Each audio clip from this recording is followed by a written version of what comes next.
Un autre trophée, celui de l'international.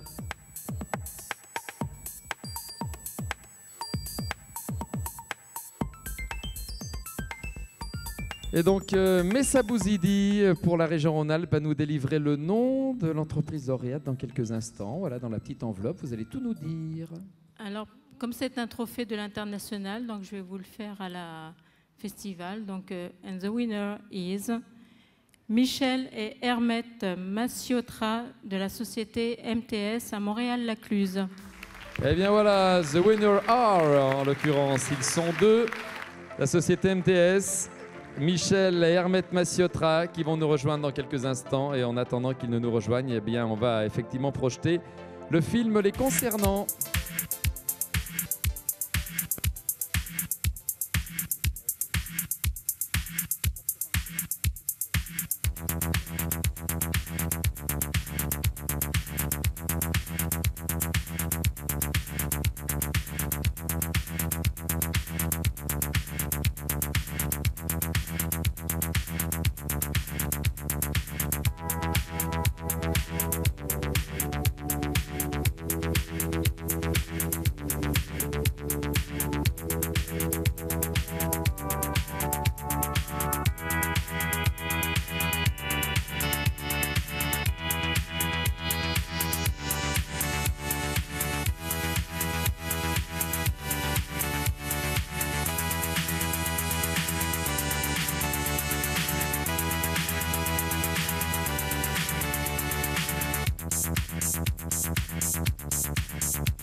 Voilà, MTS à Montréal-Lacluse, Hermette et Michel Massiotra, ils en font des choses, dites donc. Voilà, Hermette, alors le choix de l'international, comme ça, de l'export, c'est un choix délibéré. Pourquoi avoir choisi l'export et pourquoi avoir consacré beaucoup de temps à l'exportation?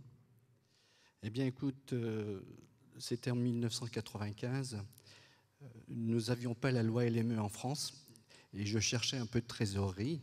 Et je savais que dans le nord de l'Europe, les clients payaient avec des délais beaucoup plus courts.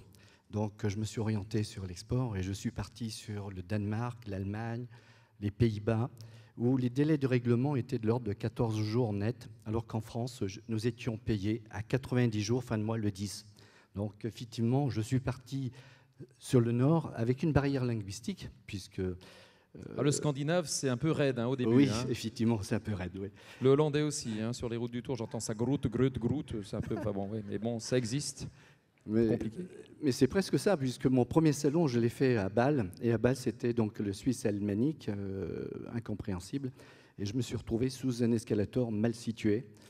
J'ai persévéré, puis depuis, l'export représente 40% de notre chiffre d'affaires. On exporte environ dans une vingtaine de pays dans le monde.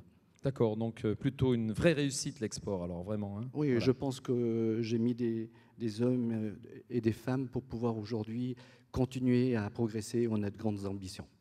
Michel va prendre la suite, le micro. C'est quoi les conseils à donner, Michel Massiotra, pour des entreprises qui hésitent parfois à exporter? Parce qu'on hésite un peu, on se dit, oh là là, c'est compliqué. C'est pas si compliqué que ça, il faut y aller, quoi. Voilà, c'est-à-dire qu'il faut complètement oser se lancer à l'export.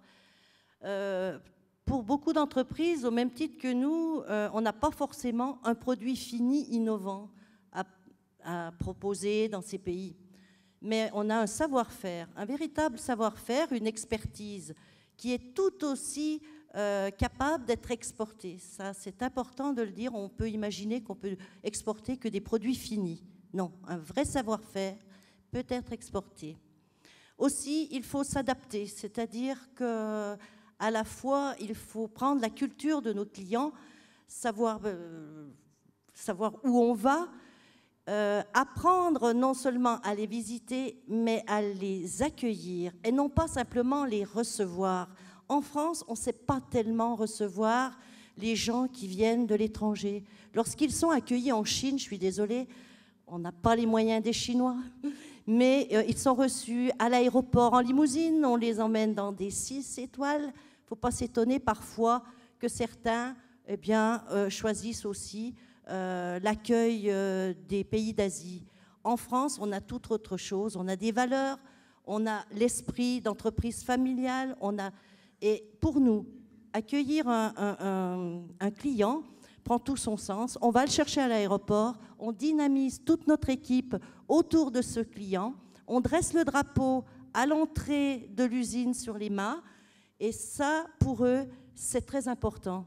C'est ce qu'il faut retenir. Il faut retenir aussi que tout le monde peut effectivement aller à l'export.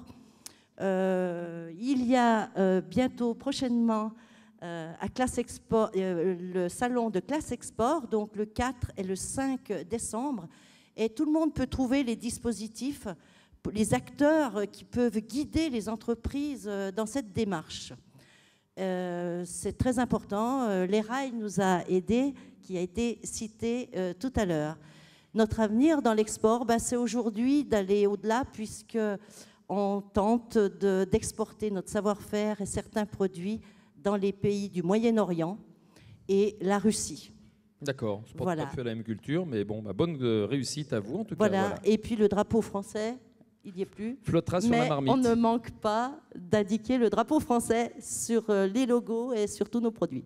Merci Michel Hermette Massiotra, MTS. Voilà, Messa Bouzidi va vous remettre, messieurs, dames, le trophée de l'international MTS, donc à Montréal-Lacluse, belle et dynamique société qui exporte beaucoup.